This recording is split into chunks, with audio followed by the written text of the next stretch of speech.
Preposition ની મદદથી વાક્ય બનાવો. That is in the pocket. હા આ બેન્ચ છે આ બેન્ચ ઉપર ડસ્ટર છે. The duster is on the bench. પણ ડસ્ટર ની બાજુમાં છે. Water is near the duster. એને હું ખુરશી નીચે મૂકું છું. The book is under the chair. The book is under the બોલો. The wall is in the box. The ball is in the box. સરસ તારે બોલો. The ball is on the box. The ball is on the box.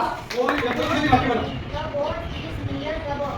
The ball is near the box. આ દરો છે એને હું અહીં મૂકું છું. અહીં મૂકું.